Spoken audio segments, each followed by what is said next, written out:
सवाल समय का नहीं है।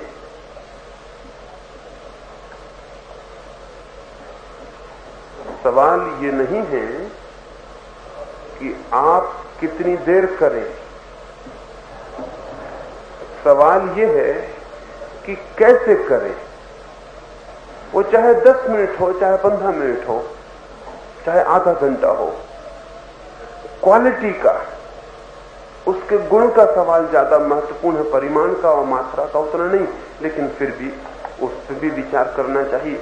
कम से कम आधा घंटा सुबह, आधा घंटा रात, कम से कम इतना।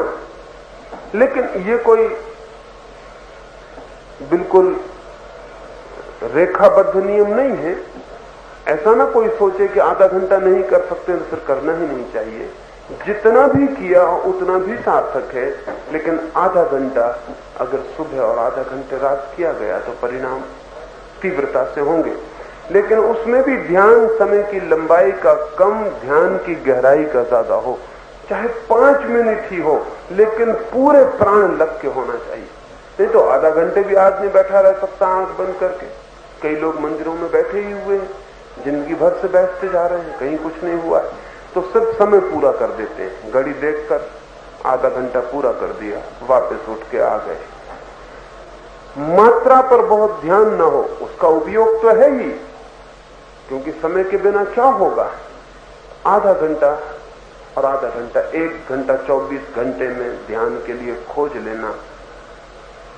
23 घंटे बाकी दुनिया चल रही है। आखिर में आप पाएंगे कि 23 घंटे में जो कमाया था वो खो चुका है, और 1 घंटे में जो कमाया था वो सदा के लिए साथ है।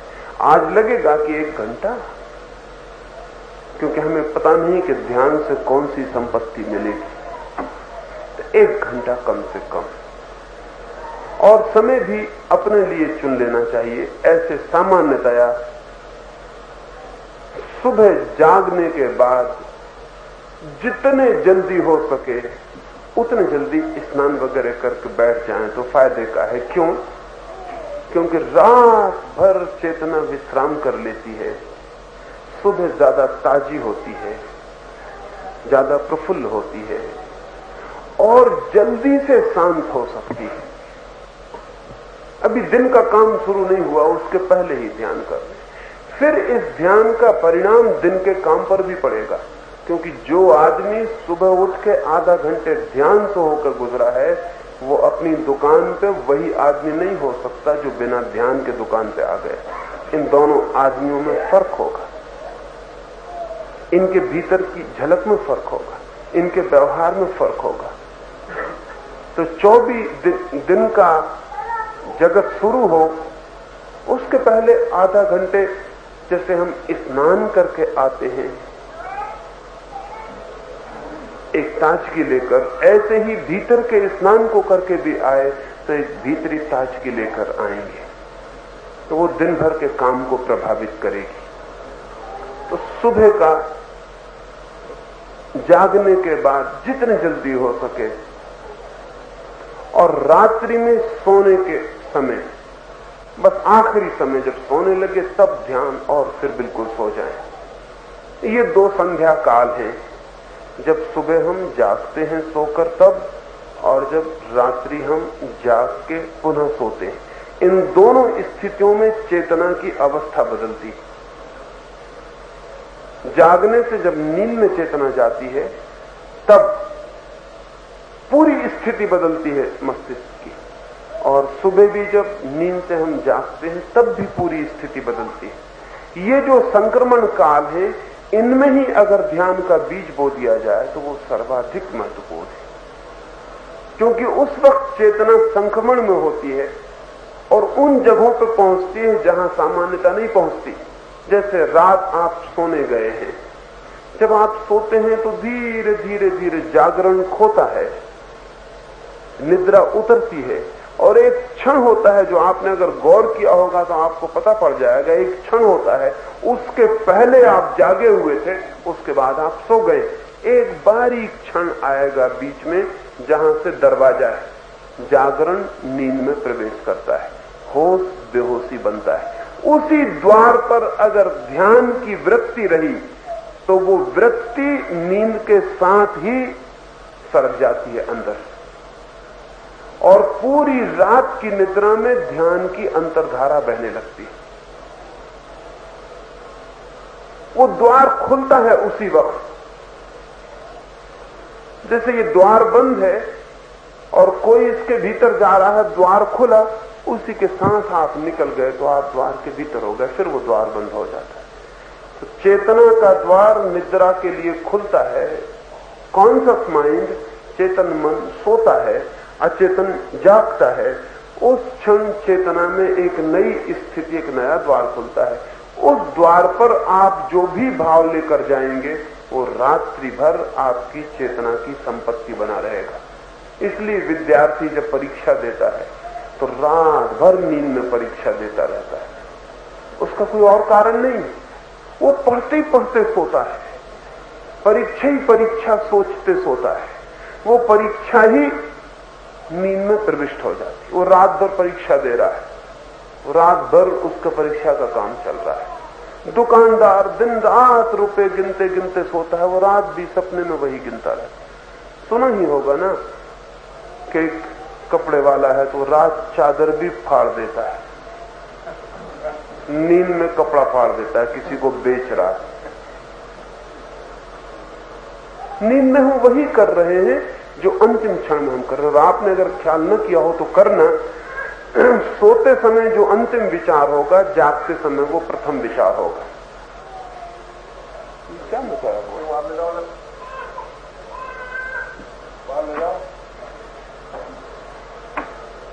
सोते समय जो अंतिम विचार होगा आखिरी, जागते समय सदा वो प्रथम विचार होगा। वो रात भर चेतना में मौजूद रहता है और सुबह पहला विचार वही बनता है। आप प्रयोग करके देख लें, प्रयोग करके देखेंगे तो पता चल जाएगा।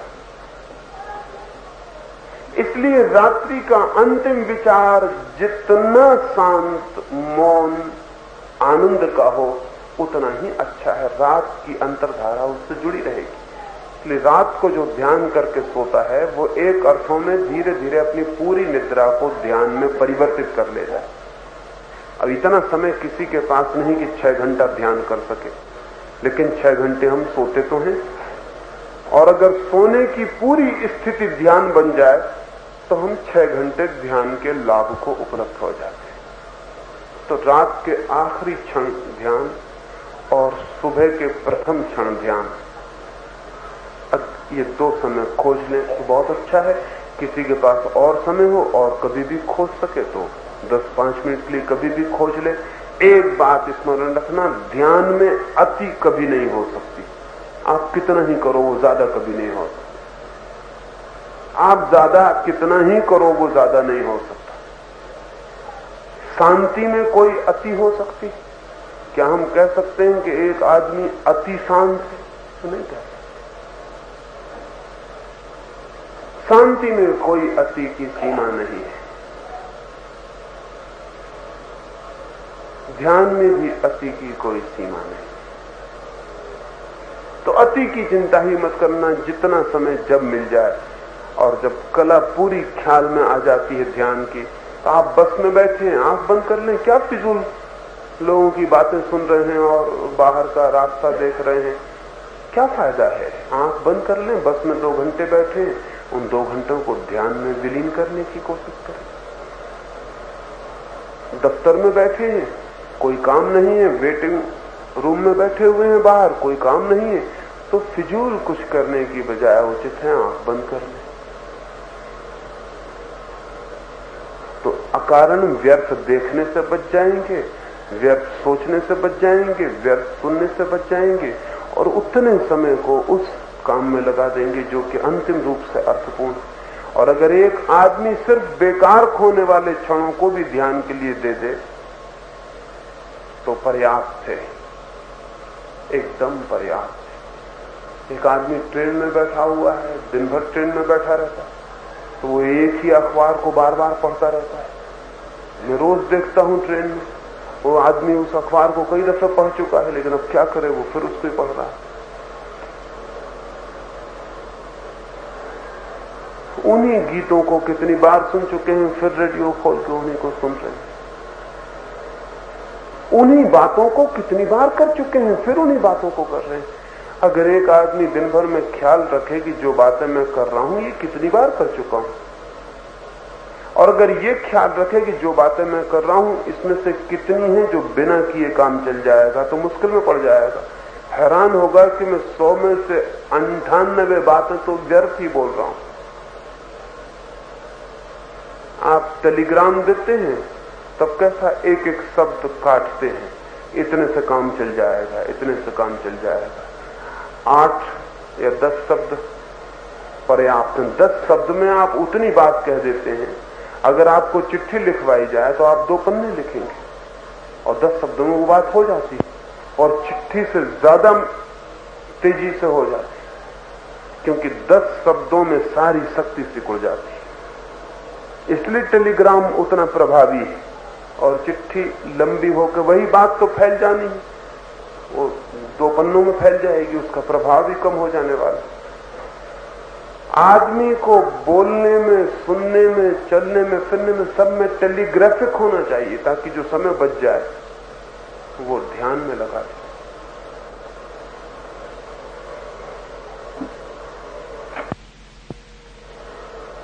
जहां तक बने सोते सोते ही करना चाहिए। अगर सोते सोते एकदम नींद आ जाती हो तो बैठ के करना चाहिए। रात्रि का ध्यान सो के ही करना चाहिए, ताकि ध्यान करते करते ही नींद आ जाए। यानी कब ध्यान बंद हुआ, कब नींद आई, ये आपको पता ही ना पड़े। वो ध्यान होते होते होते ही नींद में प्रवेश पा जाए।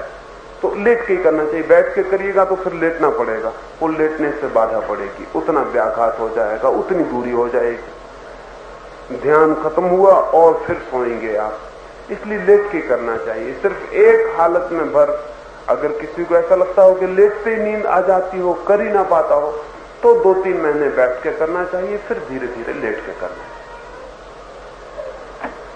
बातचीत करता हो कोई झंझट नहीं, आपका दिमाग बातचीत नहीं करना चाहिए। सब लोग बातचीत करते हो, इससे तो कोई संबंध नहीं है। ध्यान आपको करना है, उनको तो करना नहीं है। अभी जो बच्चे बोल रहे हैं, आपका ध्यान उधर गया है। नहीं, मेरा ध्यान वहां, मैं कोई ध्यान थोड़ी कर रहा हूं यहाँ, मैं यहां बोल रहा हूं, और मेरे बोलते वक्त यहां 10 आदमी और बोलने लगे तो मुझे कोई ऐतराज नहीं, मैं बोल सकता हूं, लेकिन उसका कोई प्रयोजन ही नहीं होगा। मैं यहां ध्यान नहीं कर रहा हूं। अगर ध्यान कर रहा होता तो आप अपने सब बच्चे ले आए तो कोई हर्जा नहीं, समझे ना। मैं यहां बोल रहा हूं, मेरे बोलते वक्त अगर यहां 2-4 बच्चे रो रहे हैं और बोल रहे हैं, तो जो प्रयोजन जिससे मैं बोल रहा हूं वो हल नहीं होता, आप तक मेरी बात ही नहीं पहुंच पाएगी। बोलने में बाधा पड़ सकती है दूसरे बोलने से। अब यहीं आप 2-4 माइक और लगा लें और बोलने लगे तो मुझे कोई हर्जा नहीं है, लेकिन फिर मैं नहीं बोलूंगा, क्योंकि उसका कोई मतलब नहीं बोलने का। ध्यान का मतलब तो है आपको ध्यान में जाना है। अब किसी के बच्चे पर आपका हक थोड़ी है कि आप ध्यान में जा रहे हैं इसलिए दुनिया भर के बच्चे चुप हो जाएं, क्या मतलब। तो आप जा रहे हैं ध्यान में, जाइए मजे से। उन बच्चों को तो ध्यान में जाना नहीं, इसलिए वो क्यों करें चुप्पी। वो ख्याल जाता ही इसलिए है कि आप ध्यान में नहीं जा पा रहे हैं। ध्यान में जाने का मतलब समझे आप, मैंने कहा साक्षी भाव। अगर बच्चा रो रहा है तो साक्षी हो जाइए उसके कि बच्चा रो रहा है, हम साक्षी हैं। लेकिन आप साक्षी नहीं होते, कर्ता हो जाते हैं। आप कहते हैं गर्दन दबा देंगे इस बच्चे की, बहुत गड़बड़ कर रहा है, तो गड़बड़ हो जाती शुरू। आप साक्षी नहीं रहे, आप कर्ता हो गए। आप कहते हैं हटाओ इस बच्चे को, इसको हम नहीं सुनना। आप साक्षी ही रहे। बच्चा रो रहा है, हंस रहा है, नहीं रो रहा है। आप अगर साक्षी रहे तो बच्चा रोए कि कोई बात करे कि हार्न बजे कि कुछ और हो, इससे कोई फर्क नहीं पड़ता, क्योंकि प्रक्रिया जो मैं समझा रहा हूं वो साक्षी की है। हाँ, दूसरे तरह के ध्यान में फर्क पड़ता है। एक आदमी राम राम राम राम जप रहा है, और अगर कोई दूसरा जोर जोर से कुछ और कहने लगे तो बाधा पड़ती है, क्योंकि वो भी बोल रहा है और ये भी बोल रहा है। बोलने से बोलने में बाधा पड़ती है। लेकिन मैं तो बोलने की बात ही नहीं कर रहा, मैं नहीं कह रहा ओम जपो या कुछ करो, मैं तो ये कह रहा हूं साक्षी बनो, जो भी है उसके साक्षी बनो।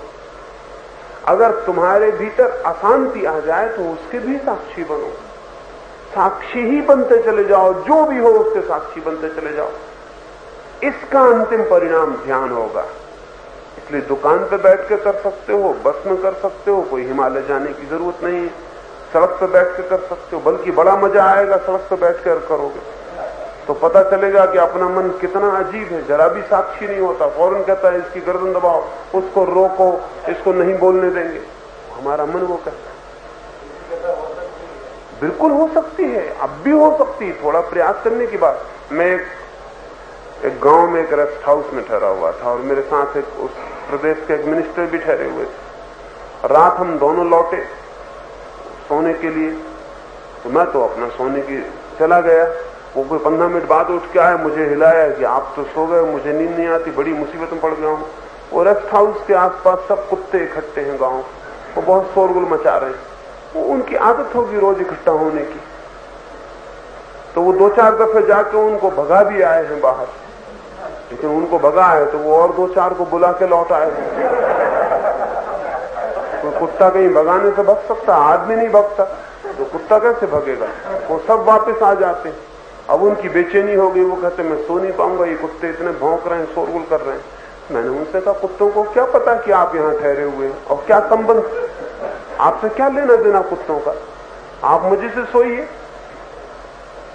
कुत्तों से आपका क्या संबंध है? उनका संबंध का मामला नहीं, वो शोरगुल करते, मैं नहीं सो पाता। मैंने कहा कुत्तों के शोरगुल से बाधा नहीं पड़ती, बाधा पड़ती इस बात से कि कुत्ते नहीं भौंकने चाहिए। ये जो हमारा ख्याल है, इस ख्याल को बाधा पड़ती। कुत्ते हैं भौंकेंगे, कुत्तों का भौंकना काम है, आपको सोना है आप सो जाइए। तो बोले मैं क्या करूं? मैंने उनसे कहा आप इतना ही करें कि कुत्ते भौंक रहे हैं, इसको आप साक्षी भाव से सुने, आप सिर्फ सुनते रहें कि कुत्ते भौंक रहे हैं, मैं सुन रहा हूं, फिर सुबह बात करेंगे। वो कोई 15 मिनट बाद सो गए होंगे। सुबह उठकर उन्होंने मुझसे कहा आश्चर्य, जब मैंने ये भाव किया कि कुत्ते भौंक रहे हैं, मैं सुन रहा हूं, तो उनका भौंकना भी मेरे ऊपर ऐसा असर करने लगा जैसे कोई निद्रा लाने वाला संगीत करेगा ही। मैं रात भर सोया रहा, पता नहीं उन्होंने कब भौंकना बंद किया। उन्होंने कहा वो क्यों बंद करेंगे, उनसे आपका कोई संबंध ही नहीं है कि आप कब सो गए कि नहीं सो गए, वो अपना भौंकते रहे होंगे। लेकिन आपके चित्त ने रेसिस्टेंस छोड़ दिया, विरोध था कि नहीं भौंकने देंगे, तब दिक्कत थी। अब भौंकना है तो भौंके। हमारे चारों तरफ जो हो रहा है उसके साक्षी भाव को ही मैं ध्यान कह रहा हूं, इसलिए उसमें कोई बाधा नहीं। नहीं, बिल्कुल आवश्यक नहीं है, लेकिन शुरू में आमतौर से यह होता है कि अगर आप आंख बंद करके ही प्रयोग करें तो सुविधा पड़ेगी, क्योंकि सिर्फ कान के ही द्वार पर आपको साक्षी होना पड़ेगा। और अगर आंख भी खुली रखी तो 2 जगह साक्षी होना पड़ेगा, कान के द्वार पर भी और आंख के द्वार पर भी। और आंख के द्वार पर साक्षी होना थोड़ा कठिन है कान के द्वार की बजाय, क्योंकि आंख पर जो प्रभाव पड़ते हैं वो और गहरे पड़ते हैं। मगर अगर रख सकते हो तो बहुत ही अच्छा है। धीरे से मैं कहता हूं कि जब कान का अभ्यास ठीक हो जाए फिर आंख भी खोल के रखें। लेकिन अगर आंख बंद करने में तकलीफ पड़ती हो तो शुरू से वैसा करें। कुछ किसी को तकलीफ पड़ती है, किसी को आंख बंद करने से परेशानी होती है, तो वो आंख खुली रखे। लेकिन फिर 2 जगह आपको साक्षी भाव रखना पड़ेगा, जो दिखाई पड़े उसके भी हम साक्षी, उसके भी हम साक्षी हैं। कौन जा रहा है फिर इसका भी हमें हिसाब नहीं रखना गया, ये जो आदमी जा रहा है अपना दोस्त, कि ये आदमी जो जा रहा है अपना दुश्मन, कि ये अपनी पत्नी जा रही, हिसाब नहीं रखना फिर, क्योंकि हिसाब रखा कि साक्षी भाव गया। हम सिर्फ साक्षी हैं, हम जान रहे हैं कि कोई जा रहा है, हम कोई निर्णय नहीं लेते, हम सिर्फ जान रहे हैं, हम देख रहे हैं। तो दोहरा काम न हो जाए इसलिए आंख बंद करने को कहता हूं। वैसे तो अच्छा तो यही है कि दोनों खोले रखें, पर अगर कठिनाई पड़ती हो तो पहले कान को साध लें, फिर आंख को साध लेना, और दोनों सज जाते हैं तब तो बड़ा आनंद हो जाता है। फिर खुली आंख से रास्ते पे चलते हुए आदमी साक्षी होता है, फिर बैठने की जरूरत नहीं रह जाती, फिर सब काम करते हुए साक्षी होता है, क्योंकि फिर आंख बंद करने का सवाल नहीं रह गया है। लेकिन शुरू में कठिनाई न हो, इसलिए मैंने कहा एक ही द्वार पर मेहनत करें। अगर बन सके तो दोनों पे कर सकते हैं, उससे कोई बाधा नहीं।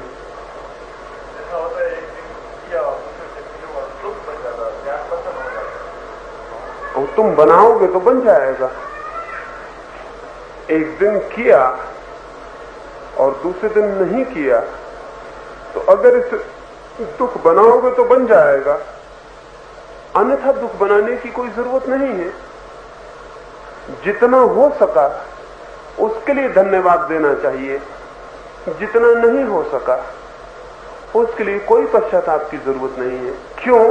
क्योंकि पश्चाताप आने वाले ध्यान में बाधा बनेगा और धन्यवाद आने वाले ध्यान में सहयोगी होगा। अगर आज मैंने ध्यान के लिए बैठा और ध्यान कर सका तो इसके लिए परमात्मा के प्रति अनुग्रहित होना चाहिए कि आज मैं ध्यान कर सका, भगवान की बड़ी कृपा। ये जो भाव अगर मन में रहा तो कल ध्यान में जाने में ये भाव सहयोगी होगा। क्यों? अनुग्रह का भाव चित्त को शांत करता है।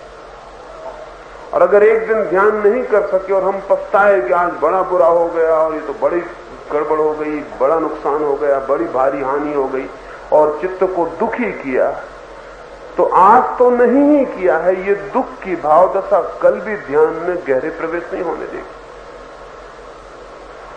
ऐसी स्थिति में जब हम ये समझ जाएं कि पश्चाताप ध्यान में बाधा बनता है तो पश्चाताप करना बेमानी है।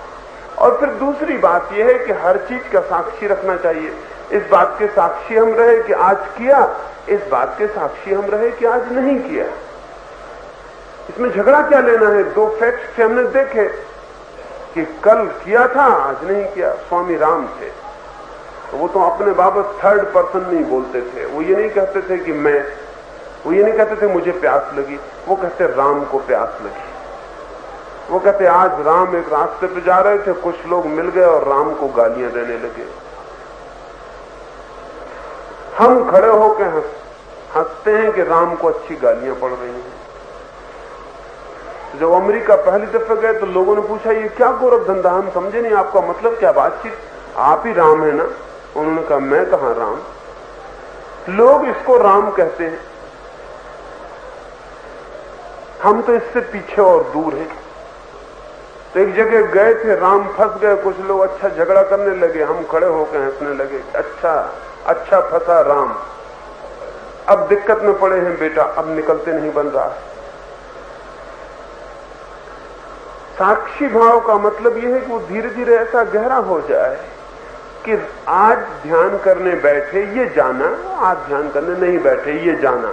तब हमने ध्यान करने के प्रति भी साक्षी का भाव ग्रहण किया और तब ध्यान से जो फायदा होता उससे भी ज्यादा फायदा होगा, क्योंकि ये साक्षी भाव और भी आंतरिक हो गया। अब हम इसमें भी कर्ता भाव नहीं लिया कि मैंने ध्यान किया, मैंने ध्यान नहीं किया, ये कर्ता भाव हो गया। इसमें फिर मैं जुड़ गया, फिर मैंने काम पकड़ लिया। नहीं, आज देखा कि ध्यान हुआ, आज देखा कि ध्यान नहीं हुआ, और हम सिर्फ देखने वाले हैं, हम करने वाले नहीं।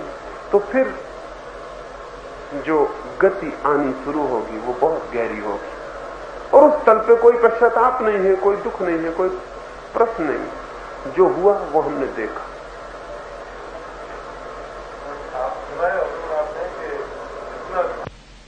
धन्यवाद का मतलब है समस्त के प्रति धन्यवाद, क्योंकि ये सारा समस्त जो फैलाव है इसके बिना कुछ भी नहीं हो सकेगा।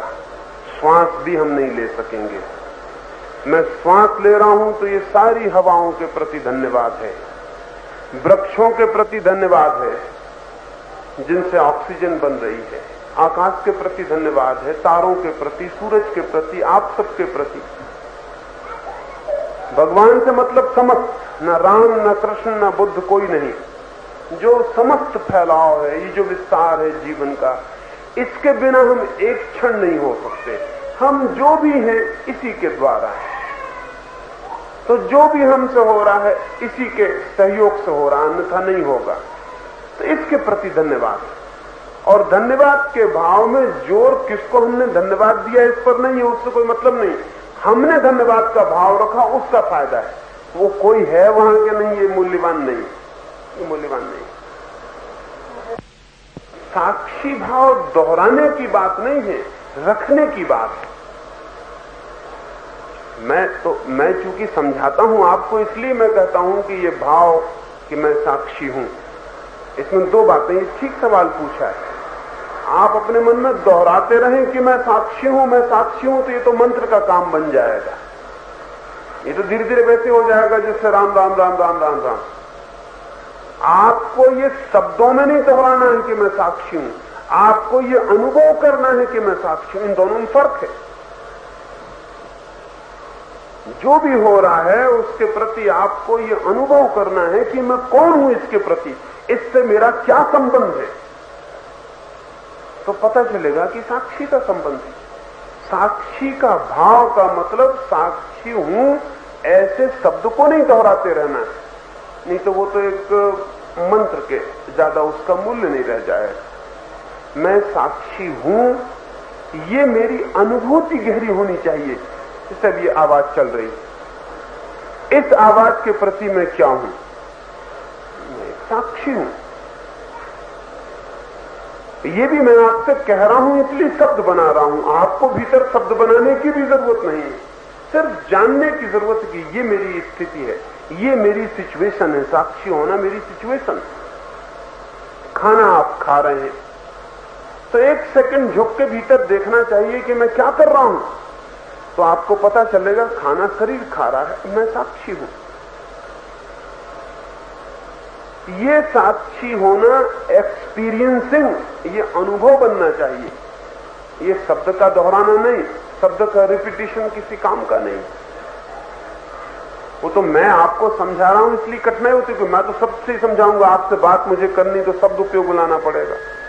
और तब मैं खतरा भी जानता हूं कि कोई आदमी हो सकता रोज बैठ के कहता रहे मैं साक्षी हूं, मैं साक्षी हूं, कहते ही रहे, और 2-4 दफे के बाद ये डेड रूटीन हो जाएगी।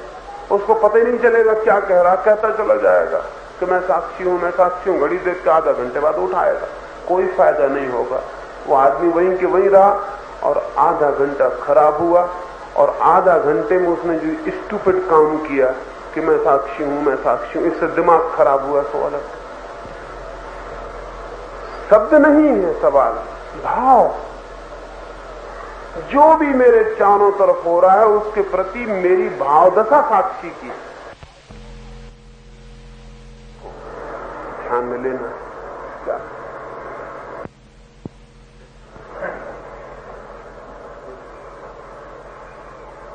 पहली तो बात यह है कि चाहे समाज हो, चाहे राज हो, चाहे अर्थतंत्र हो, जब हम कहते हैं वो असह्य हो गया है तो हम थोड़ी भूल कर जाते, क्योंकि जिस क्षण वो असह्य हो जाएगा उसी क्षण परिवर्तन शुरू हो जाएगा। वो असह्य नहीं हुआ है, पहली तो एक बात जाननी चाहिए। वो आप कहते हैं कि राजनीतिक गंदगी, लेकिन वो सहनीय है, नहीं तो चल नहीं सकती। असहनीय कुछ भी नहीं चल सकता। तो मेरी पहली तो कोशिश ये है कि उसे अगर मिटाना है तो उसे असहनीय बनाना चाहिए। अब असहनीय बनाने चाहिए का मतलब कि लोगों की चेतना इतनी सजग करनी चाहिए कि वो असहनीय हो जाए। वो असहनीय नहीं है, क्योंकि जो भी हो रहा है वो हम सहन कर रहे हैं इसलिए हो रहा है, और जब तक हम सहन करते रहेंगे वो होता रहेगा। सच बात यह है, हम जिस योग्य आदमी होते हैं उससे बेहतर हुकूमत कभी नहीं होती, हो ही नहीं सकती। हमें लगता है कि गंदगी है उसमें, बहुत बुरा है, लेकिन वो असह्य नहीं है। नहीं तो एक सेकंड उसे होने की जरूरत नहीं रहेगी। असल में क्रांति आती कैसे है? जब कोई व्यवस्था असह्य हो जाती है तो क्रांति आती है। हिंदुस्तान में क्रांति आई ही नहीं 5000 वर्षों में, क्योंकि यहां कुछ भी असह्य हो ही नहीं पाता है। और असह्य न होने के लिए कुछ मानसिक कारण है इस मुल्क में, और मैं जो बातें कर रहा हूं चाहता हूं कि वो मानसिक कारण टूट जाएं ताकि ये असह्य हो जाए। ये असह्य होगा भी नहीं ऐसे। कुछ मानसिक डिवाइस है, हिंदुस्तान की तरकीब है। जैसे हम कार में स्प्रिंग लगाए रहते हैं, उसकी वजह से सड़क के गड्ढों का पता नहीं चलता। गड्ढे तो हैं, लेकिन कार में नीचे स्प्रिंग लगे हुए हैं। जब गड्ढे पर गाड़ी आती, स्प्रिंग गड्ढे की चोट पी जाता है। ऊपर बैठे मेहमान को पता ही नहीं चलता कि रास्ते पर गड्ढा था। अब जब तक स्प्रिंग न निकले गाड़ी से, तब तक सड़क के गड्ढे का पता गाड़ी में बैठे आदमी को नहीं चलने वाला है। रेलगाड़ी में बफर लगाए हुए, वो हर 2 डब्बों के बीच में बफर लगा हुआ है। धक्का लग जाए तो बफर में इतनी गुंजाइश है कि 2 फीट तक का धक्का अगर लगे तो बफर झेल लेता है। डब्बे के भीतर के यात्री को पता नहीं चलता कि धक्का लगा। जब तक बफर अलग ना हो तब तक बाहर के धक्के का डब्बे के भीतर पता नहीं चलेगा। भारत के दिमाग में जो सबसे खतरनाक बात है, इसमें बफर और स्प्रिंग लगा रखे हैं 3-4 हजार साल से, और उनकी वजह से जिंदगी में जो भी असहनीय होता है वो बफर पी जाते हैं। हमको पता नहीं चलता कि वो असहनीय हो गया। और बफर बड़ी होशियारी के, वो इतनी तरकीब से लगाए गए हैं और बड़े सुखद रहे हैं वो, क्योंकि हमको पता नहीं चलता, झंझट ही नहीं मिलती। अब जैसे कि हिंदुस्तान में गरीबी, इतनी गरीबी दुनिया में किसी मुल्क में कभी नहीं रही। अगर दुनिया में कहीं भी इतनी गरीबी हो तो आग लग जाएगी, 1 सेकंड नहीं टिक सकती। 1 सेकंड दुनिया का कोई मुल्क इस तरह गरीब होने को राजी नहीं हो सकता। लेकिन हिंदुस्तान के पास बफर, और वो बफर ये कि हिंदुस्तान में 5000 से साधु सन्यासी समझा रहा है कि गरीबी तुम्हारे पिछले जन्मों के कर्म का फल है। वो बफर लगा हुआ है। उस बफर की वजह से गरीब आदमी कहता है हम क्या कर सकते हैं। सामने जो अमीर दिखाई पड़ता है उसका थोड़ी हाथ है हमारी गरीबी में। हमारी गरीबी में तो हमारे पिछले जन्म का हाथ, और पिछले जन्म के साथ अब कुछ भी नहीं किया जा सकता। क्या कर सकते हो उसके साथ? पिछला जन्म तो जा चुका, अब आप कुछ भी नहीं कर सकते। अब आप अगले जन्म के साथ कुछ कर सकते हो, और अगर गड़बड़ की तो वो भी खराब हो जाए। इसलिए शांति से सहो, सहते रहो, ताकि अगले जन्म में गरीबी न मिले, सुखद संपत्ति हमको भी मिल जाए। इसलिए कुछ गड़बड़ मत करो। अब ये बफर है। हिंदुस्तान में क्रांति नहीं होगी जब तक बफर न तोड़ दो। इधर कुछ असहनीय होता ही नहीं है। तो पहली तो बात यह है कि राज्य की जो व्यवस्था है उसकी गंदगी तो बहुत है, सहन करने से बहुत ज्यादा है, लेकिन चित्त देश का सहन करने में बहुत सक्षम है, वो सब सह लेता है। तो मेरे सामने जो बड़ा सवाल है वो ये है कि बफर कैसे टूट जाए। तो जो मैं निरंतर बात कर रहा हूं सब तरफ से, सब कोणों से, वो बफर तोड़ने की कोशिश है कि वो यहां से टूट जाए, वहां असह्य हो जाएगा। और अगर हिंदुस्तान के एक छोटे वर्ग को भी असह्य हो जाए तो हिंदुस्तान में क्रांति हो जाएगी। क्रांति के लिए कुछ बहुत दिक्कत नहीं, लेकिन असह्य होना जरूरी है। और ये गंदगी कैसे दूर हो, जब हम ये पूछते हैं तो अक्सर हमारे मन में ख्याल होता है कि क्या क्या किया जाए जिससे ये गंदगी दूर हो जाए। मैं नहीं मानता हूं कि गंदगी ऐसे दूर होने वाली। गंदगी 2 तरह की होती है। एक गंदगी ऐसी होती है कि आपके शरीर पर धूल पड़ गई और आप गंदे हो गए, इसको भी हम गंदगी कहते हैं। एक आदमी धूल से भर गया, पसीने से भर गया, गंदा हो गया, उसने स्नान कर लिया, गंदगी दूर हो गई। गंदगी बिल्कुल बाहर थी, लेकिन एक आदमी को कैंसर हो गया, ये भी गंदगी, लेकिन आपके नहाने से दूर नहीं हो जाएगी। इसका तो ऑपरेशन चाहिए, कुछ काटपीट चाहिए, कहीं कुछ तोड़ना फोड़ना पड़ेगा, तब ये दूर होगी। तो जो हिंदुस्तान की राजनीति पे जो गंदगी है वो धूल की जैसी गंदगी नहीं है कि ऊपर से छा गई, क्या आप नहला दो नेताओं को सब ठीक हो जाए, वो ऐसी नहीं। वो उसकी गांठें भीतर हैं और पूरे भारत के तंत्र के भीतर फोड़े हैं उसके, और ऑपरेशन के बिना कोई रास्ता नहीं। कुछ हाथ पैर काटे बिना चलेगा नहीं। तो ये सुधार उधार से होने वाला नहीं है कि कोई ऊपरी सुधार हो जाए, कुछ हो जाए। जड़ें बहुत गहरी हैं और इतनी बुनियादी हैं कि हमें पता भी नहीं चलता, हम सोचते भी नहीं उतनी बुनियादी जड़ें हो सकती। एक आध उदाहरण के लिए दूं, फिर और बात होगी तो रात कर लेंगे। जड़ें इतनी गहरी हैं कि हमें दिखाई ही नहीं पड़ता, और जो हम उपाय करते हैं वो इतने ऊपरी होते हैं कि उनसे जड़ों तक खबर भी नहीं मिलती कि ऊपर कुछ उपाय हो गए। जैसे कोई आए किसी झाड़ की पत्तियां काट जाए, जड़ों को पता ही नहीं चलता कि पत्तियां कट गई, जड़ें दूसरी पत्तियां भेज देती हैं फौरन, क्योंकि जड़ों का काम पत्तियां भेजना है। जब आप एक पत्ती काटते हैं, जड़ों 2 पत्तियां भेज देती हैं। कलम समझती हैं वो कि कलम हो रही झाड़ की। जड़ों का काम ही यह है कि पत्तियां सूखने ना पाए। अगर पत्तियां मर जाएं तो नई पत्तियां भेज दो। जब कोई किसी झाड़ की पत्तियां काटता है तो वो कोई झाड़ को नुकसान नहीं पहुंचाता, झाड़ थोड़े दिन में दुगना घना हो जाता। सब सुधारवादी समाज की बीमारी को दुगना कर जाते, सब रिफॉर्मिस्ट, क्योंकि वो पत्तियां काटते हैं। क्रांतिकारी जड़ें काटने की बात करता है।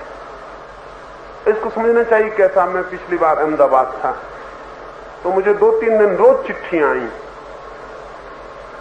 हरिजनों ने मुझे लिखा, उनके सेक्रेटरी कोई होंगे, उन्होंने लिखा, उनका कोई पत्र निकलता, उसके संपादक ने लिखा कि जैसा गांधी जी हरिजनों के घर ठहरते थे, आप क्यों नहीं ठहरते हैं हरिजनों के घर।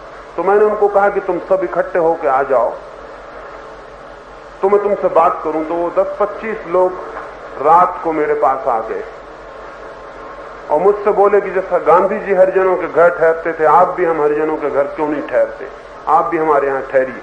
तो मैंने उनसे कहा, पहली बात तो ये कि मैं किसी को हरिजन मानता नहीं हूं। किस हिसाब से पता लगाऊं कि कौन हरिजन है और कौन सा हरिजन का घर है। हरिजन के घर में ठहरने के लिए पहले मुझे हरिजन को मान लेना पड़ेगा।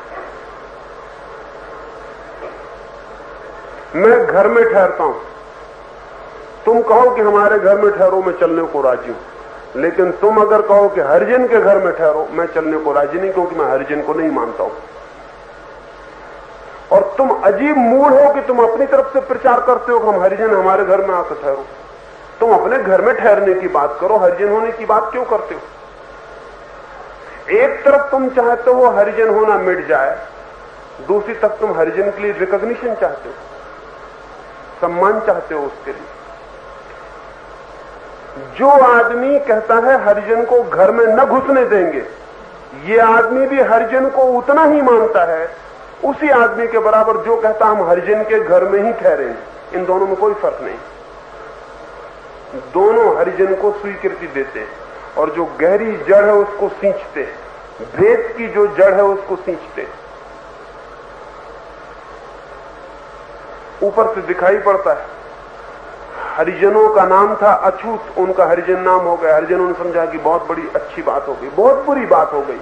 अछूत शब्द में चोट है और कोई आदमी अपने को अछूत कहने में पसंद नहीं करता।